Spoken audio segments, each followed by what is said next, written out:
بڑی عجیب کہانیاں لکھی ہیں. فرماتے ہیں کہ سلطان محمود ایک نیک بادشاہ تھا. اس کے پاس ایک دیہاتی نوجوان آ گیا. اس کا تعلق دیہات سے تھا. تعلیم بھی نہیں تھی, کچھ ایسی تربیت بھی نہیں تھی, مگر بادشاہ کے دربار میں آ کے جب خدمت پہ لگا تو اس نے اتنی اچھی خدمت کرنی شروع کی کہ تھوڑے دنوں میں بادشاہ کی آنکھوں میں بڑا درجہ پا گیا. بادشاہ نے اپنے مقرب بندوں میں شامل کر لیا. اب جو پہلے سے مقربین تھے نا, وہ بہت جیلس ہوتے تھے. ہم بڑے خاندانوں والے اور بڑی عقل سمجھ والے, تعلیم والے, ہم بادشاہ کے مشیر تھے. یہ کل کا نوجوان پتہ نہیں کہاں سے آ گیا دیہات سے اٹھ کے کہ بادشاہ کی اس کے اوپر بڑی خاص نظر پڑتی ہے. چنانچہ انہوں نے پروگرام بنایا کہ ہم بادشاہ سے موقع ملنے پہ بات کریں گے. انہوں نے بات کی کہ بادشاہ سلامت, جو محبت کی نظر اس کی طرف اٹھتی ہے وہ ہمارے اوپر نہیں اٹھتی.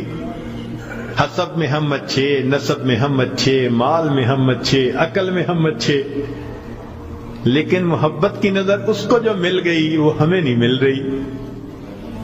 تو بادشاہ نے کہا کہ اچھا, میں کسی موقع پہ اس کا جواب دوں گا. اب بادشاہ نے کیا کیا کہ ایک پھل منگوایا جو بہت کڑوا تھا. کاشیں بنوائیں اور کاشیں ان سب لوگوں میں تقسیم کر دیں جو اعتراض کرنے والے تھے, اور ایاز بھی وہیں بیٹھا تھا.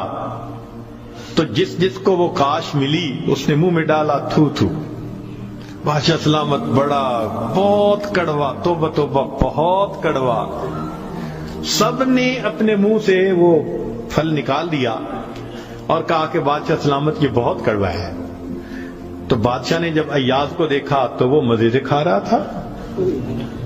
تو بادشاہ نے اس سے پوچھا کہ ایاز, یہ کاش میٹھی ہے جو اتنے مزے سے کھا رہے ہو؟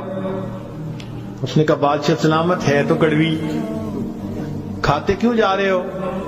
اس نے کہا بادشاہ سلامت میرے دل میں یہ بات آئی کہ جس بادشاہ کے ہاتھوں سے میں زندگی بھر میٹھی چیزیں لے کے کھاتا رہا, اگر آج مجھے کڑوی بھی مل گئی تو میں اس کو واپس کیسے کروں؟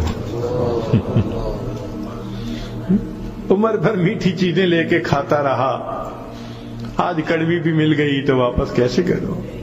کاش کہ یہ چیز ہمارے اندر آ جاتی کہ جس پروردگار کی نعمتوں سے ساری زندگی ہم انجوائے کرتے رہتے ہیں, اگر کبھی کوئی اس کی طرف سے آزمائش کی گھڑی بھی آ جائے تو ہم پھر شکوہ کیوں کرتے ہیں؟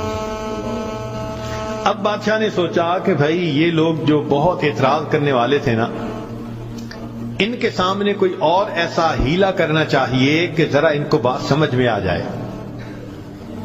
تو ایک دن بادشاہ آیا اور اس نے کہا کہ دیکھو بھائی, آج میں تم سب کی عقل کا امتحان لوں گا, تمہارا آئی کیو لیول دیکھوں گا کیا ہے,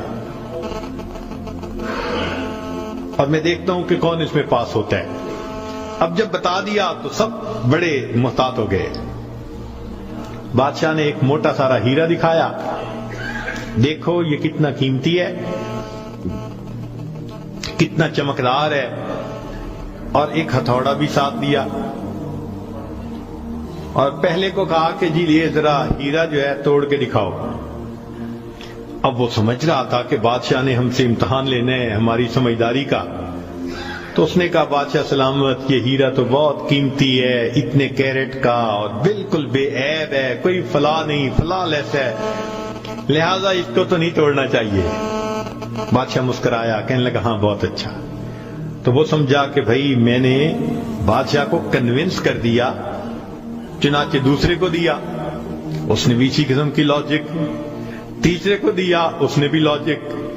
جتنے اعتراض کرنے والے تھے سب کو ہیرا ہتھوڑا دیتے رہے, وہ یہی لاجک دیتے رہے اور معذرت کرتے رہے, حتیٰ کہ بادشاہ نے وہ ہیرا ایاز کے ہاتھ میں پکڑایا. جب ایاز کو کہا ایاز اسے توڑو, ایاز نے اس کو نیچے فرش پہ رکھا، دے کے مارا ہتھوڑا اور اس کے ٹکڑے ٹکڑے کر دیے۔ اب جب اتنے قیمتی ہیرے کے ٹکڑے ہو گئے تو وہ تو سارے خوش ہو گئے، آج اس کا گنوار پن کھلا، اس کی جہالت کھلی، بے وقوف، کیا پتا اس کو یہ کتنی قیمتی چیز تھی۔ تو وہ ایکسپیکٹ کرنے لگے کہ آج تو بادشاہ اس کو دھکا دے دے گا دربار سے۔ تو جب ہیرے کے ٹکڑے ہو گئے تو بادشاہ نے اس کی طرف دیکھ کے کہا، ایاز تو نے ہیرے کے ٹکڑے کر دیے، اتنے قیمتی ہیرے کے؟ تو ایاز نے آگے سے سمپل سا آنسر دیا کہ بادشاہ سلامت، آپ نے مجھے حکم دیا تھا ہیرے کو توڑ دو۔